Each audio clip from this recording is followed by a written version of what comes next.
Capitaine Ibrahim Traoré. Le 30 novembre dernier, il inaugurait l'usine de transformation de tomates de Bobo Dioulasso. Cette fois-ci, c'est à Yako. De 1, 2, 3 et plusieurs usines, le capitaine Traoré montre qu'il était un bâtisseur. Frères et sœurs, voici un digne fils de ce pays, le Faso, le pays des hommes intègres, qui démontre à la face du monde, à l'Afrique, que le Burkina Faso est de retour dans le Conseil des Nations. C'est une foule en liesse qui est sortie par milliers pour accueillir son fils, qui est venu donner la fierté, la dignité à Yako. Le capitaine Traoré a pris des bains de foule. Il y avait du monde. Regardez vous-même les images. Allons-y rapidement. Regardez le reportage sur l'usine de Yako. On y va. Après donc l'inauguration de l'usine de transformation de tomates de Bobo Dioulasso, nous voilà donc à Yako dans le Passoré pour l'ouverture officielle de la société Faso Tomate. Plus de 5,5 milliards de francs CFA ont été mobilisés pour la construction de cette usine portée donc par la société coopérative avec conseil d'administration Bâtir l'avenir.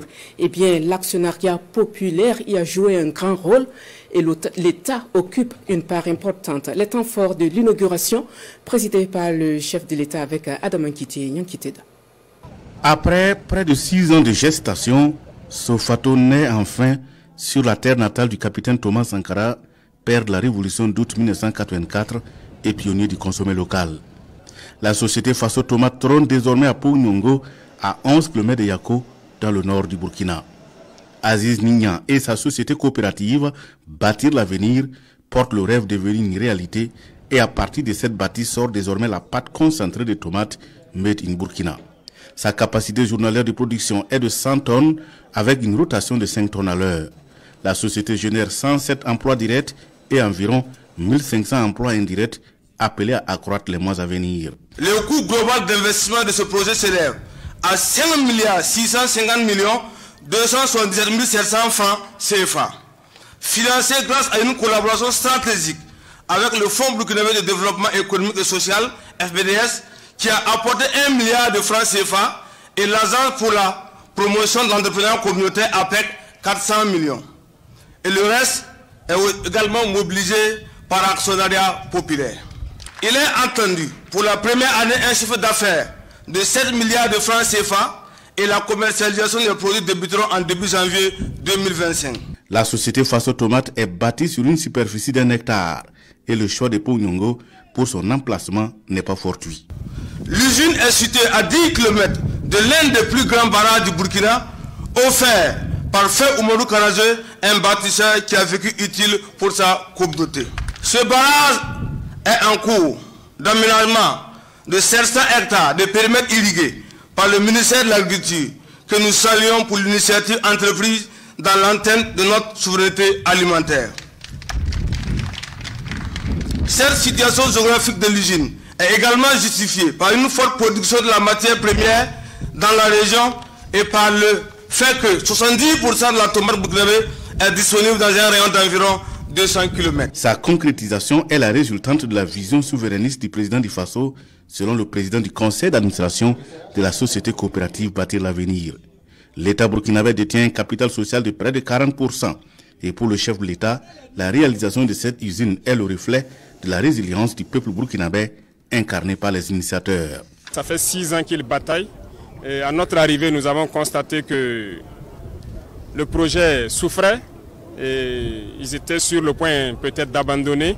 Nous avons décidé de les aider à relancer le projet parce que ça va en droite ligne avec nos aspirations qui est l'entrepreneuriat communautaire à travers l'actionnariat populaire.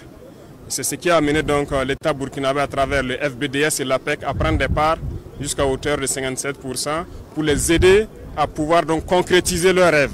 Et en prenant part donc, je pense que nous participons donc à l'administration de l'usine et toutes les garanties donc qui sont prises au niveau des autres usines seront donc prises ici pour assurer un très bon fonctionnement et que tous ceux qui ont cru en ce projet puissent rentrer donc dans leurs droits et que ça puisse profiter donc aux populations de Yako et tous les barrages à côté et pourquoi pas de tout le Burkina Faso. À l'inauguration, personne n'a voulu se faire compter l'événement.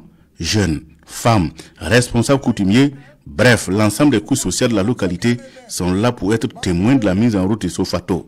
Sofato perçu comme la solution pour absorber toutes les productions de tomates dans la zone et les environs.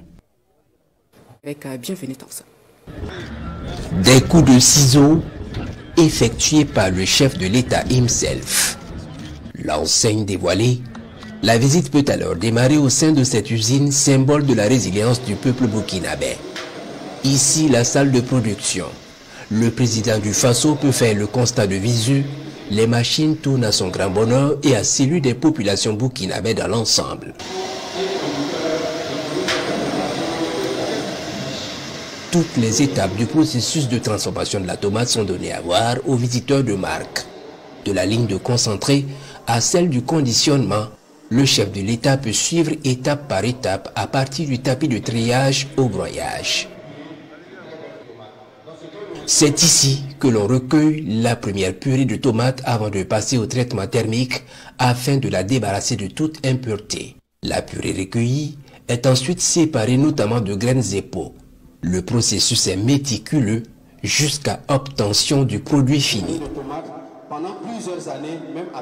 Sofato est notre deuxième usine de transformation de tomates, fruit de l'actionnariat populaire. Sa capacité de production 100 tonnes par jour et elle est censée générer 100 emplois directs et plus de 1500 emplois indirects. La commercialisation des produits faut-il le 25.